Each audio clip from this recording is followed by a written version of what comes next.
This is Critical Nonsense, our high-lowbrow show about culture, science, and tech.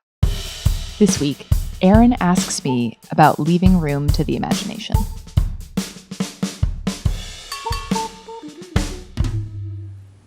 Woo! Do. Wow, wow, wow. This is what a Strangers with Candy / Aaron sounds like. And this is what a candy salesman and executive producer Jess Vander sounds like. Hi, this is Jess. Oh, it's just you and me today, Jess. It's true. Oh my. We miss you, Joey. You're in flight somewhere over the Atlantic and or hopefully resting after a long week in Europe. But we are running the podcast today. What? What? It's That crazy. is crazy. It's crazy. I mean, Jess runs the podcast literally every day. but I'm going to pretend like somehow this is a different day of some sort. Go figure. Yeah. Yes. Speaking of that, boss, Okay. what like are we typical question. Are we clean? Yeah. Did our house Mhm, sort of what is the state of the house? And I would say we're clean. Hey, very exciting. That's nice. Okay. So we've done it. Rate, review, subscribe.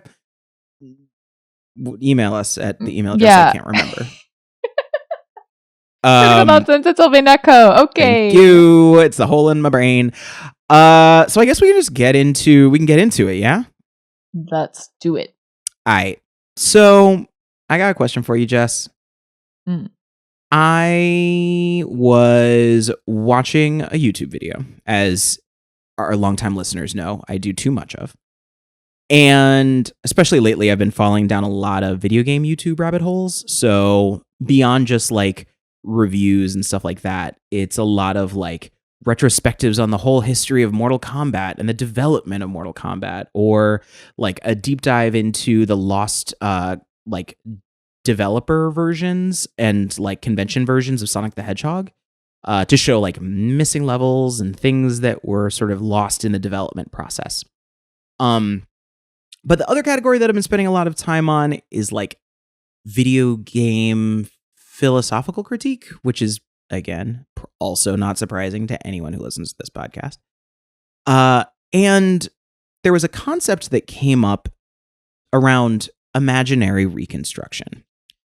And the concept itself is basically that our minds build memories now, even though they are not what happened before. It can be in the shape of sequences of events, the fidelity of events, or even major events themselves, just like the presence or absence of certain events.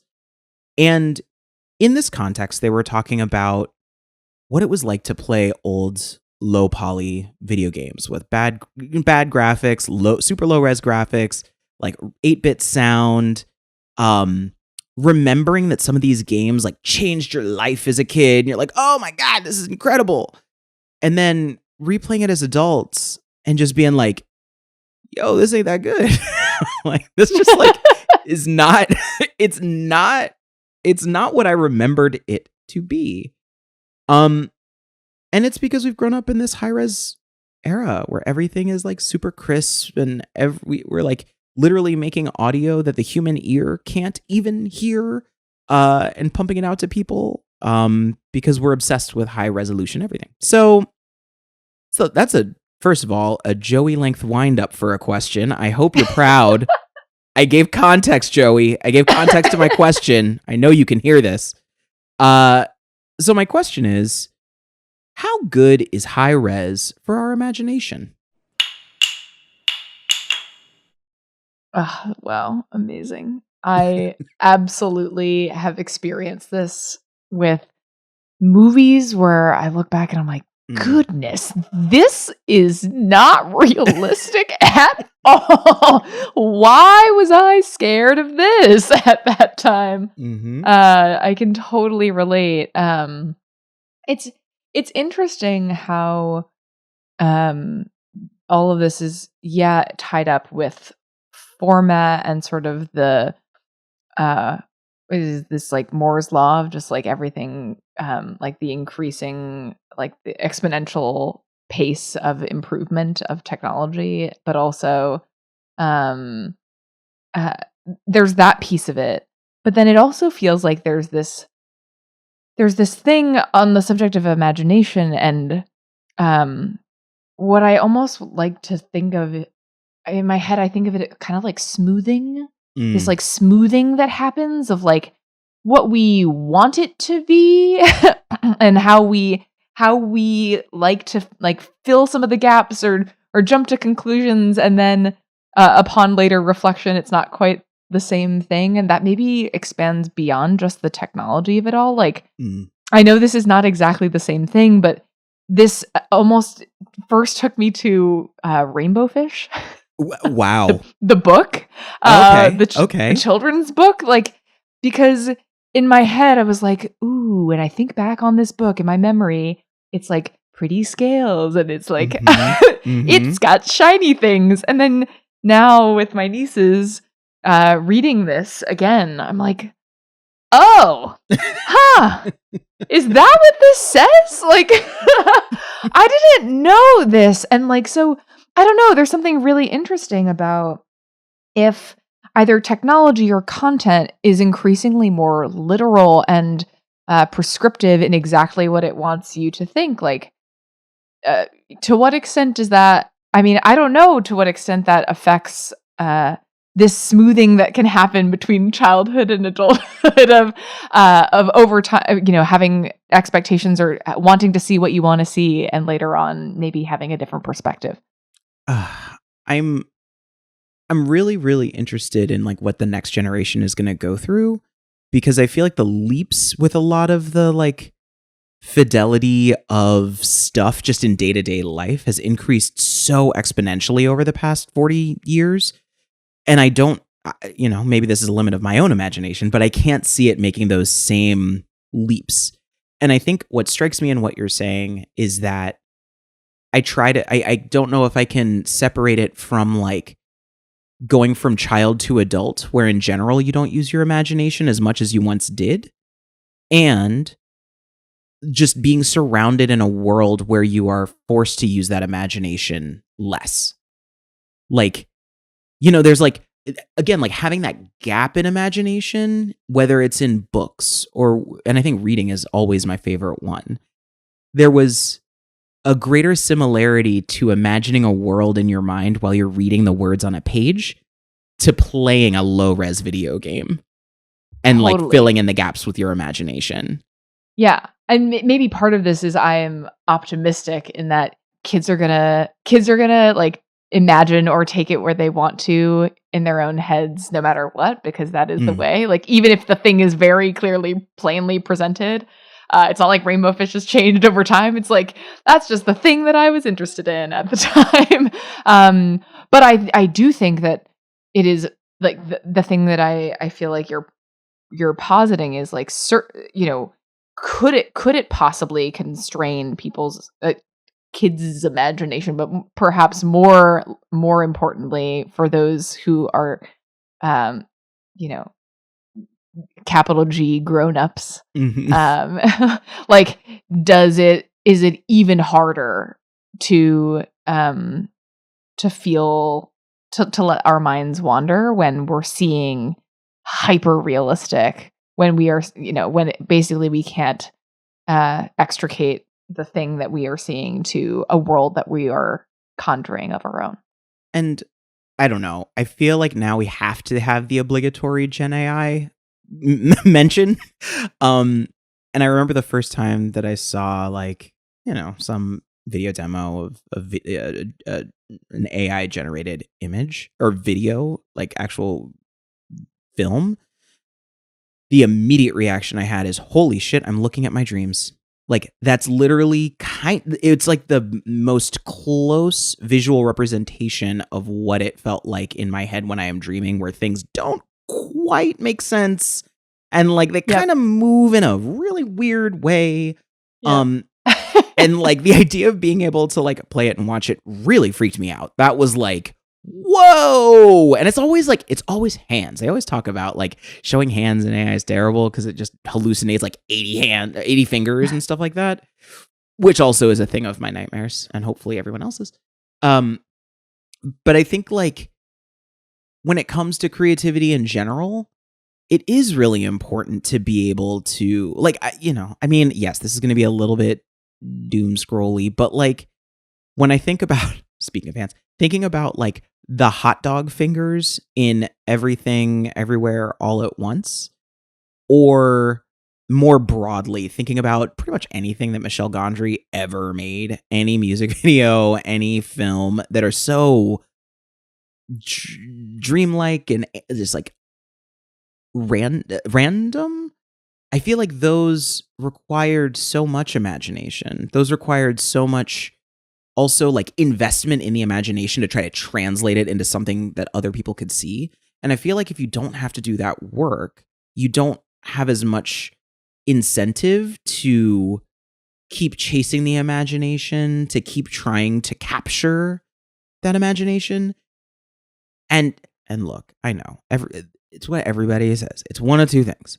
Oh, it's not going to take away our human abilities.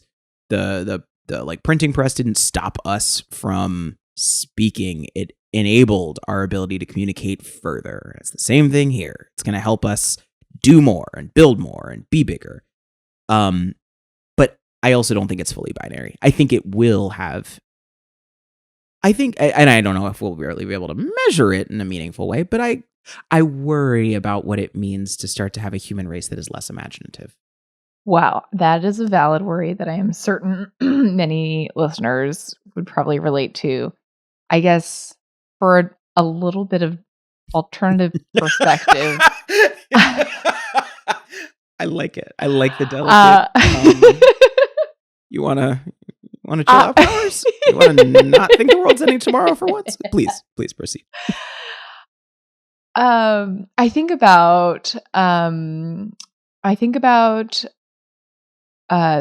past eras of art that we can look at. There were centuries where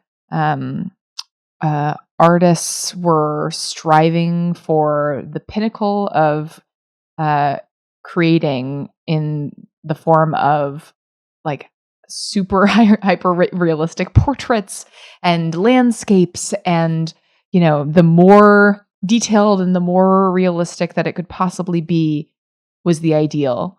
And from that, and almost achieving some incredible heights of that aspirational pinnacle, was born Impressionism, was born what if we, just because we can doesn't mean we cannot choose to not see the world that way. And if anything, the hot dog fingers becomes more meaningful, right? When it's like, yeah, that is really freaking weird. Like we could make that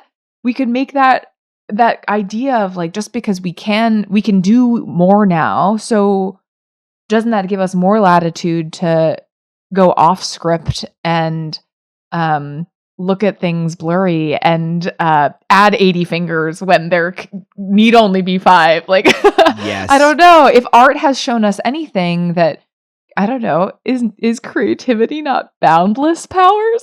Yeah, I'm really glad that you are countering my pessimism, because I feel very strongly that that's true, and I think that I lose sight of it when I get into panic anxiety mode about this stuff. Like, it's the creativity, it's the capacity to create that is deeply human, and no matter the stimulus, we will do amazing things.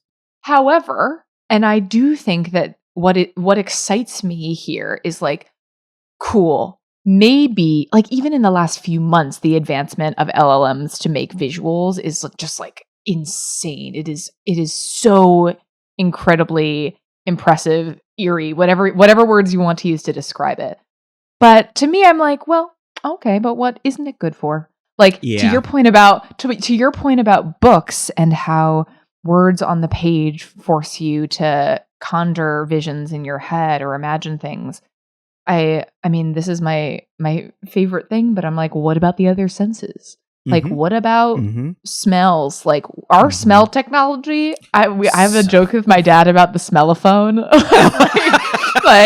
like, hey, just got out of the gym. You like, can't you tell through the smellophone? And I'm like, that is the oldest.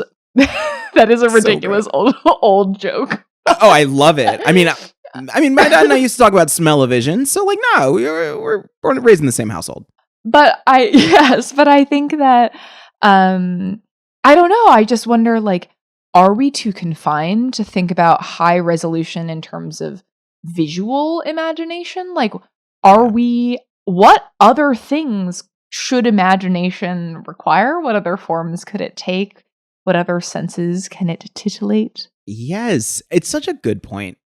Partially because, like, the visual aspect of this is built on technology from 1900, like the dawn of cinema, and just realizing you can, like, flicker light behind some things, and then it's like, oh, look, it's moving. Yes. And, like, we're still kind of there.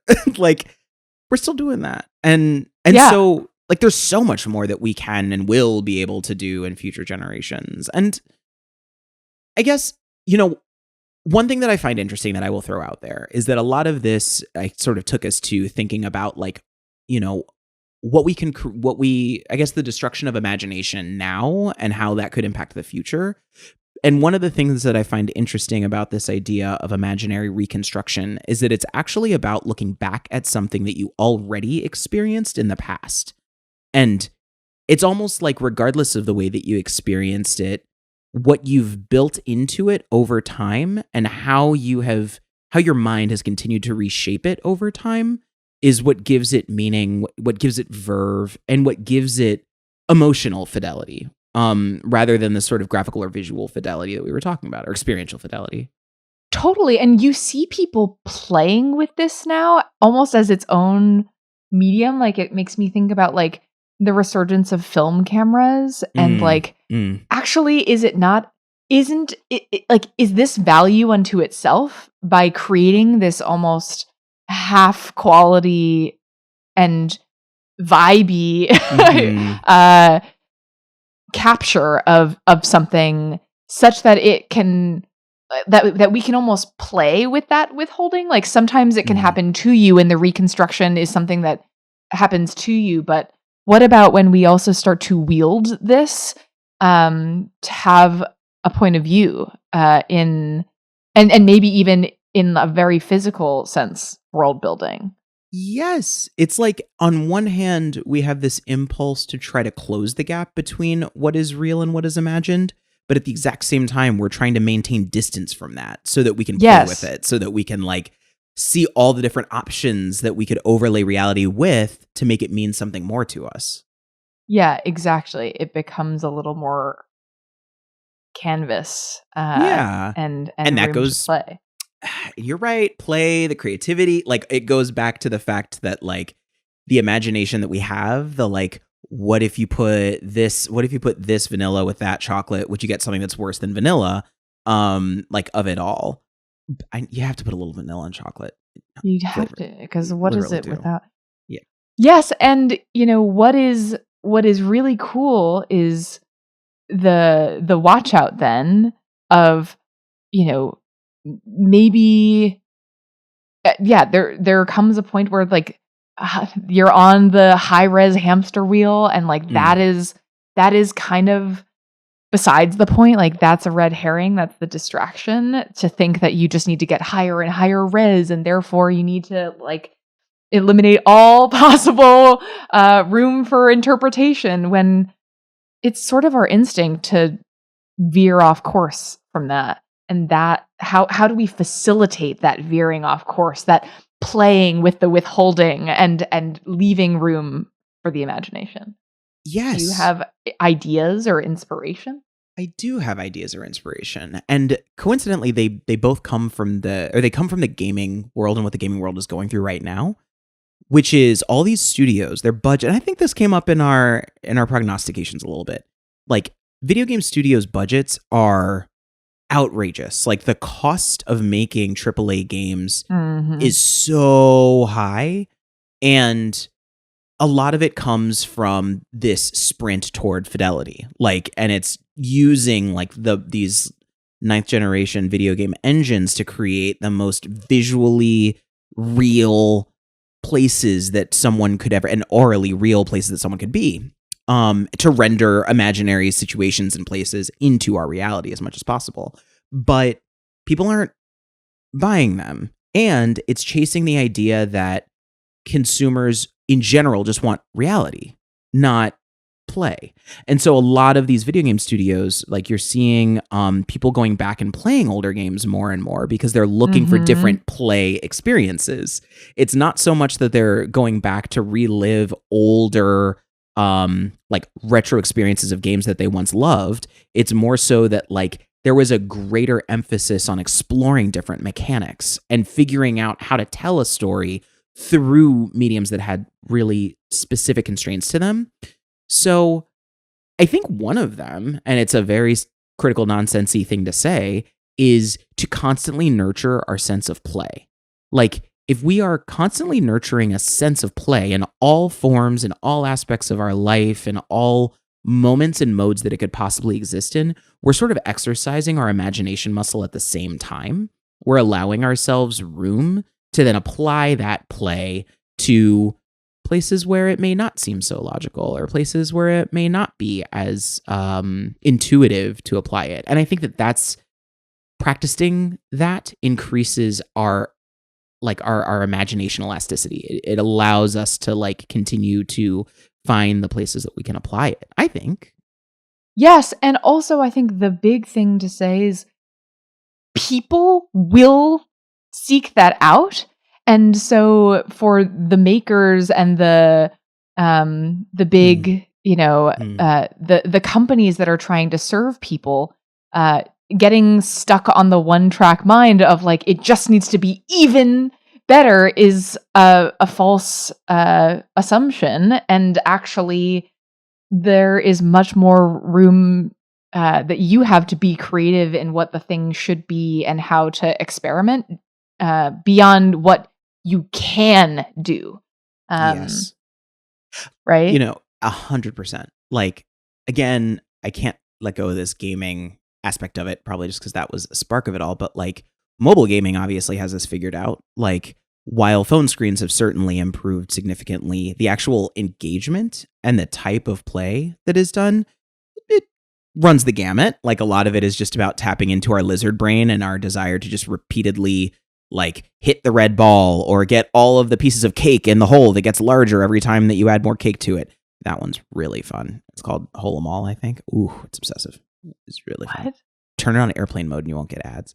The other thing that I was thinking of is like, I think the Lego series of video games got this right because, and Minecraft too, like all of these were sticking with a low res motif because the point was about creating. And the point was about how you interact with the limitations of the tools that, not even the limitations of the tools you have, but just like those shapes, those forms. And so Lego video games aren't about like, oh, how beautiful are those graphics? It's about how hilarious the writing is. It's about how like charming the gameplay is. And that from an entertainment perspective, I bring it up because to your point, that those video game franchises are money. Like those make bank. Yep. And it's not just a licensing situation. It's because they bridged physical play to a different space and played on a totally different playing field than anybody else would. Also, the Minecraft movie kind of sucks. But I should probably save that for special thanks. We'll see. I don't know. Is it time we did. We think we did it. I think burrito, tortilla.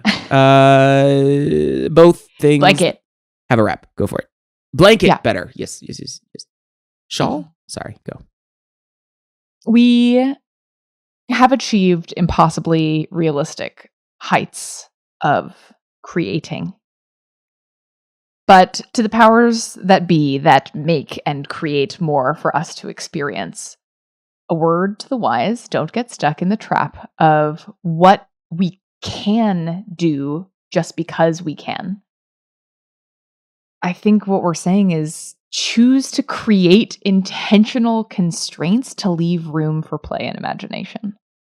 Because that is a thing that is an innate human desire, and we will seek it whether you provide it or not.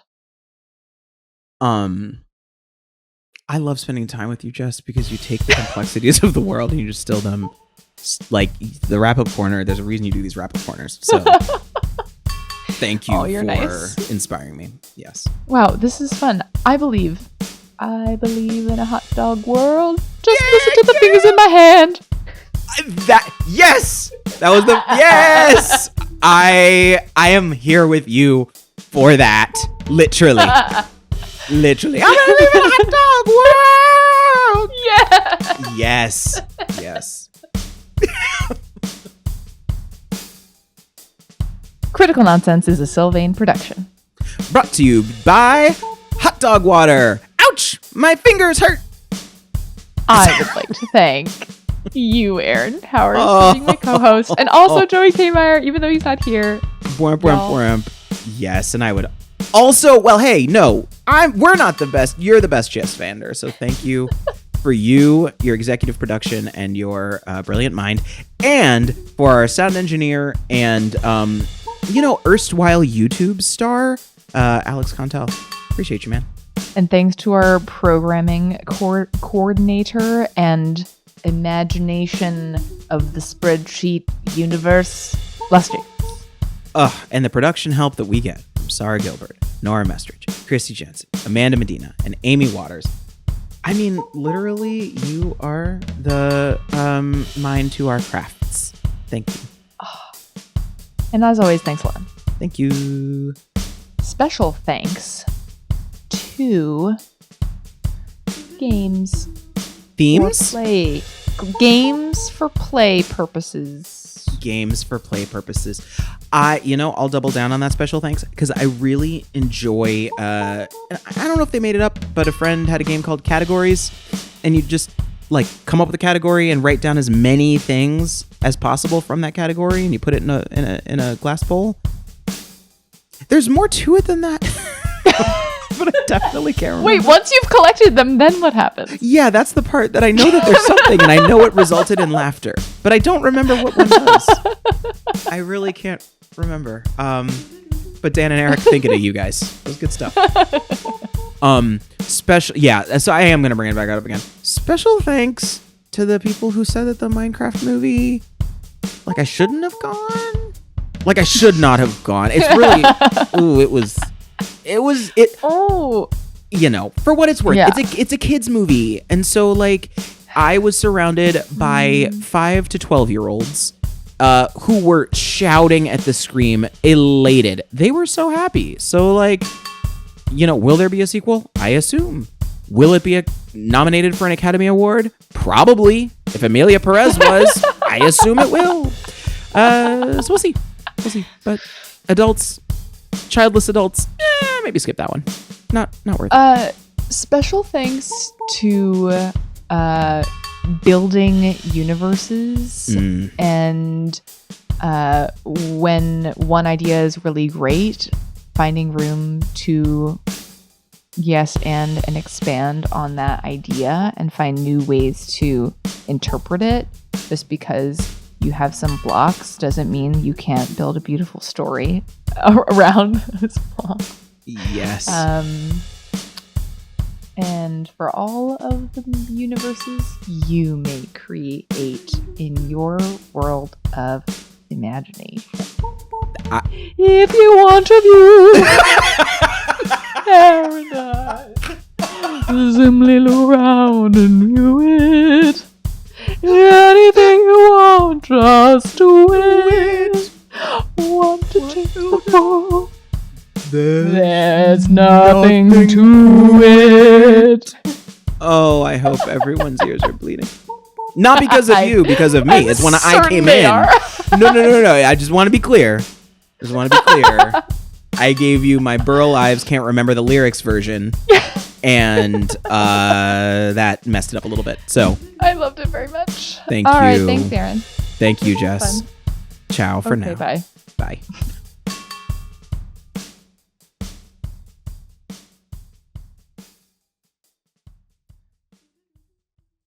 You wanna chill out, Powers? You wanna not think the world's ending tomorrow for once? Please proceed.